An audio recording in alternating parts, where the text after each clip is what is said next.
এই সিজনে মজার একটা কাঁঠাল বিচির ভর্তা হবে না তা তো আরও হয় না। সিজনের জিনিস সিজনেই খেয়ে নিতে হয়। আজকে হবে একটা আঠালো কাঁঠাল বিচির ভর্তা, যেটা আমি খুবই পছন্দ করি। হ্যালো, আসসালামু আলাইকুম এভরিওয়ান, ওয়েলকাম জানাচ্ছি আমার কিচেনে। আমার শিলপাটাটা যেহেতু ছোট, সেজন্য একসাথে সবগুলি উপকরণ একসাথে রেডি করা সম্ভব নয়। প্রথমে আমি পেঁয়াজগুলি থেতলে থেতলে নিচ্ছি।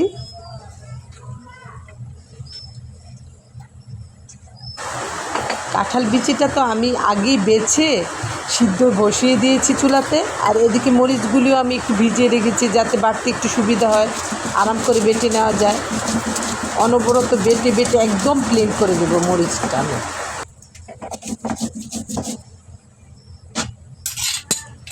তাজা তাজা বিচির ভর্তাটা খেতে খুবই পছন্দ করি আমরা।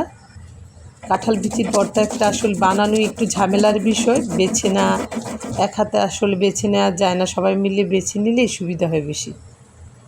এই যে মরিচও বেটে নিয়েছি, এখন গরম গরম বিচিগুলি বেটে নিতে হবে, তাহলে বাটতে সুবিধা হবে।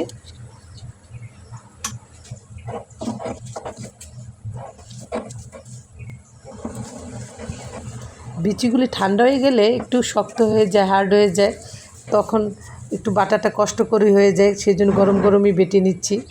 সকালবেলা এরকম একটা কাঁঠাল বিচির ভর্তা, সাথে অল্প একটু ডাল আর একটা সিদ্ধ ডিম আমার কাছে অসাধারণ হয় খেতে। আমাদের বাসার সবাই এই বিচির ভর্তাটা খুবই পছন্দ করে খায়।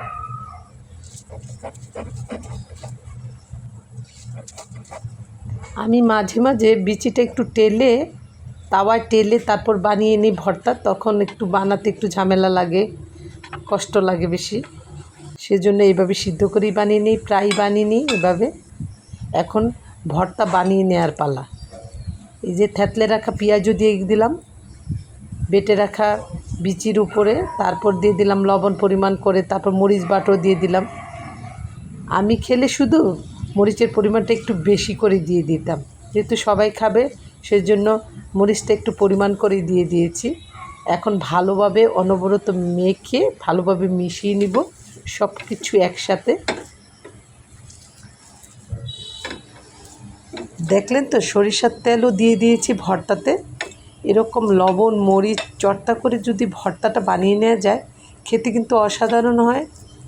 না, মজার হলো ভর্তাটা কিন্তু বেশি খাওয়া চলবে না, সেই ব্যবস্থা আমি করে রেখেছি, গোল্লা গোল্লা করে বানিয়ে রেখে দিয়েছি।